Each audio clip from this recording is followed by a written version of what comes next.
మంత్రులు ఎవరైతే ఉన్నారో అద్భుతమైన సేవలు అందిస్తారు, అద్భుతంగా రాష్ట్రం అభివృద్ధి చెందుతుంది. రైట్. వెంకటేశ్వర గారు, గుడ్ మార్నింగ్ అండి. ఏంటి జనసేనకు వచ్చిన శాఖలు సంతృప్తికరంగా ఉన్నాయంటారా? పవన్ కళ్యాణ్ అన్ని ఆలోచించే ఈ శాఖలు తీసుకున్నారా? ఎందుకు ఈ శాఖ తీసుకోవాల్సిందంటే మీ దగ్గర ఏమన్నా ఎప్పుడైనా చర్చించారా? గతంలో పవన్ కళ్యాణ్ మనం రేపు అధికారంలోకి వస్తే ఇలాంటి శాఖలు తీసుకుంటే మనం గ్రామంలోని ప్రజలకు చేయొచ్చు, సేవ చేయొచ్చు, గ్రామాల ఏ రకంగా చూస్తారు మీరు దీన్ని? రాజేష్ గారు, ముందుగా మీకు పెద్దలు ఆంజనేయ రెడ్డి గారికి, ప్రైమ్ లైన్ వ్యూవర్స్ అందరూ కూడా శుభోదయం.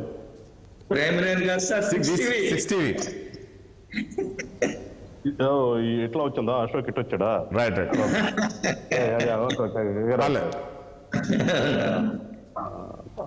ఓకే. ఎనీహౌ, ముందుగా మాకు సంతృప్తి అనేది పరిపాలన ఏదైతే గత ప్రభుత్వం ఉందో ఆ ప్రభుత్వంని వాడగొట్టి ఈ కూటమి విజయం సాధించినప్పుడే సంతృప్తి ఉంది మాకు. ఎందుకంటే మేము కోరుకున్నది ఏంటి? ఒక పరిపాలన శాతగానటువంటి ఒక రాజకీయ పార్టీ అధికారంలోకి వచ్చింది అంటే వాళ్ళకి ఏంటనేది తెలియదు. వాళ్ళకి they don't know what is ప్రజాస్వామ్యం అంటే తెలియదు. వాళ్ళకి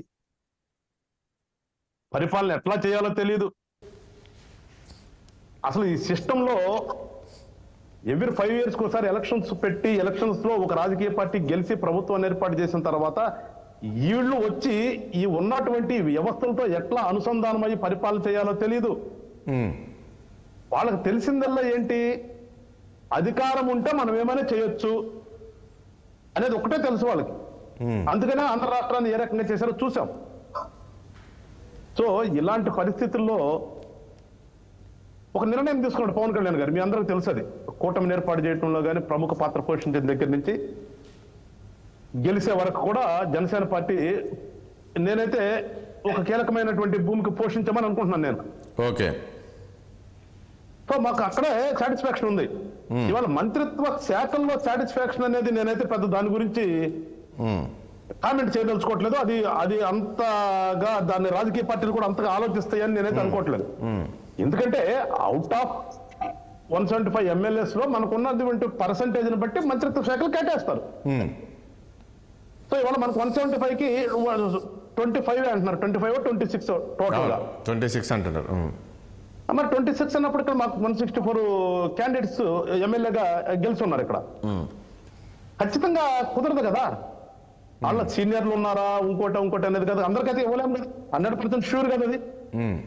ఎవరన్నా కానీ వీళ్ళు మొత్తం అంటే ఇందులో ఒక 17 మంది కొత్త వాళ్ళని తీసుకున్నారు కదా, శాఖలు కేటాయించారు. ఏంటి ఇప్పుడు మీరే అన్నారు రాష్ట్రం ఈ 5 ఏళ్ళు మొత్తము ఏ రకంగా విధ్వంసానికి గురైందో అనేది. సో ఈ కొత్త వాళ్ళతోటి చంద్రబాబు నాయుడు ఎలా ముందుకు వెళ్ళబోతున్నారు, ఏంటి వీళ్ళకు అనుభవం కూడా లేదు కదా అనేది. ఇదేనది కొత్త ఏంటి పాత ఏంటి సార్? ఒకసారి చేస్తేనే కదా నెక్స్ట్ టైం పాత అయ్యేది. డైరెక్ట్ ఎక్కడా కూడా పాత అనేది ఉండదు కదా. అనుభవం అనేది పనికొస్తుంది కదా రాష్ట్రానికి. అనుభవం మీన్స్ అట్లా అనుభవం మీన్స్ వాటి చెప్పండి. ఇప్పుడు మీరు రావటమే డైరెక్ట్ గా మీరు యాంకరింగ్ చేసుకుంటూ వచ్చారా? నాకు తెలిసి ఏదైనా ఉంటది. ఇప్పుడు నేనున్నాను, నేనేమి జనసేన పార్టీలు జరగానే టీవీల ముందుకు వచ్చి కూర్చోలేదు, తిరిగి వచ్చి కూర్చున్నాం. అట్లా అనుభవం అనేది నేర్చుకునేదాన్ని బట్టి కదా. ఇవాళ వాళ్ళకి ఒక అవకాశం ఇస్తేనే కదా వాళ్ళకి కూడా అనేది. ఇక్కడ మీకు ఇంకోటి చెప్తున్నాను, అనుభవం అనేది తీయండి ఒకసారి. ప్రతి శాఖకి ఐఏఎస్ ఉంటారు. ఇక్కడ పర్మనెంట్ ఎగ్జిక్యూటివ్ ఒకటి ఉంటుంది. ఇట్లా ఎలక్షన్ ద్వారా గెలిచి ప్రభుత్వంలోకి వచ్చిన తర్వాత ఎగ్జిక్యూటివ్ ఒకటి ఉంటుంది కదా. అలా అంటే ఇంతకుముందు మీరే కామెంట్ చేశారు, ఏమన్నారు? గత ప్రభుత్వంలో ఉన్న వాళ్ళకు అనుభవం లేదు అది. ఇప్పుడు మీరే అంటున్నారు, ఇక అక్కడ కూడా ఐఏఎస్ ఆఫీసర్స్ ఐపీఎస్ ఆఫీసర్స్ ఉంటారు కదా, వాళ్ళని పెట్టుకొని నడిపిస్తారు. మీరు వినలేదు. అనుభవం లేదన్నది నేను అన్నది చేత కాదంటున్నాను. అనుభవం వేరు, చేతవటం వేరు. వాళ్ళకి అసలు ఆలోచన లేదంటున్నాను. వాళ్ళకు ఉన్న ఆలోచన ఏంటి, మనం ఏ రకంగా దోచుకోవాలనే ఆలోచనే. ఇక్కడ ఎదురుచ్చామని ఏ రకంగా కొట్టి వాడి మీద కేసులు పెట్టాలని ఆలోచనే. ఓకే. వాళ్ళకి తెలుసుకుందాం. ఒక శాఖ ఉంది, ఆ శాఖకి ఒక మంత్రి ఉన్న తర్వాత ఆ మంత్రి ఏంటి బాబు ఈ శాఖ ఏంటి, ఈ శాఖలో మీరు ఏం చేయాలి అని ఆలోచన కూడా చేసిన వాడు లేడు. దౌర్భాగ్యం అది కాదు నేను చెప్తుంది. ఇప్పుడున్న వాళ్ళు ఆలోచిస్తారంటారా? శాఖల్ని ఖచ్చితంగా ఆలోచిస్తారు. అదే తేడా నేను చెప్తున్నదే. ఇక్కడ ఉన్న ఆంజనేయ రెడ్డి గారు ప్లీజ్ ఒక్క నిమిషం. అంటే ఆంజనేయ రెడ్డి మళ్ళీ వస్తాను మీ దగ్గరికి ఒకసారి. వెంకటరెడ్డి ఏం చెప్తారు? వెంకటరెడ్డి గారు.